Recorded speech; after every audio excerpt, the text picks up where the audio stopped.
India is not for beginners, সেই কারণটা তোমাদের বলছি চলো।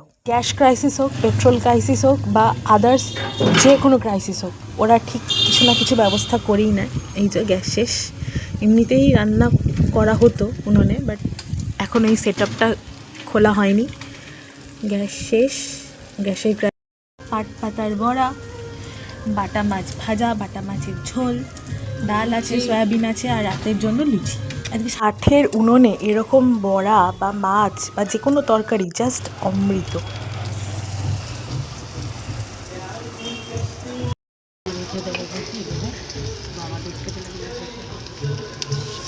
তাও তো আমি দিতে চাইছিলাম ওই ঝোলের জন্য। নারকেল দিয়েছো? হ্যাঁ, সেই একদিন এনেছিলাম না অর্ধেক, আর দেখি পরিষ্কার করতে গিয়ে দেখো রয়েছে, দিয়ে দিলাম।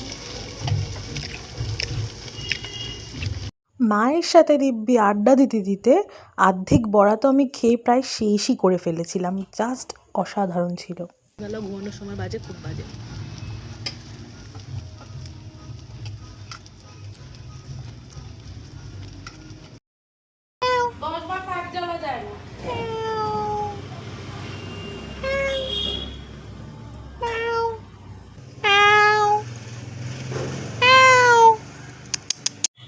বিল্লাইটা কেমন আমার আওয়াজ শুনে খুঁজতে খুঁজতে আমার সামনে এসে বসবে, দেখো।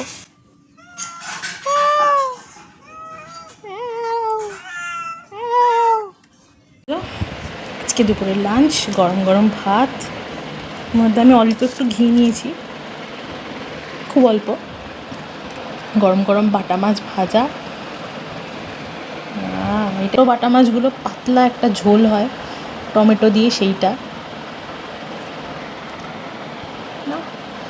এদিকে রয়েছে পোস্ত দিয়ে বাটা মাছের একটা তরকারি, গরম গরম বড়া, একটু বাটা মাছ নেব, একটু বড়া নেব, আর একটু লঙ্কা এভাবে ভেঙে নেব।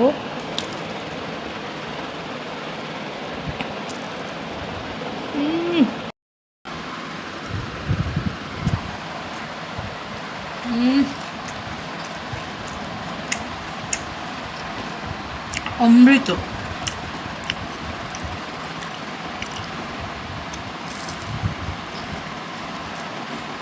ভিডিওটা এডিট করতে করতে রীতিমতো আমার জিভে আবার জল আসছে। সত্যি আজকে দুপুরের লাঞ্চটা কিন্তু অন্য রকম লেভেলের ছিল। অনেক দিন বাদে আবার এরকম বাটা মাছ ভাজা খেলাম, বড়া খেলাম, আলাদাই টেস্ট লাগছিলো। তবে আমার বেশি ভালো লাগে ছোট্ট ছোট্ট যে বাটা মাছ, ওগুলো টমেটো আলু দিয়ে একটা পাতলা ঝোল। যাই হোক, এটাও কিন্তু খুব ভালো ছিল। আর আমি যেহেতু খাদ্যপ্রেমিক, তো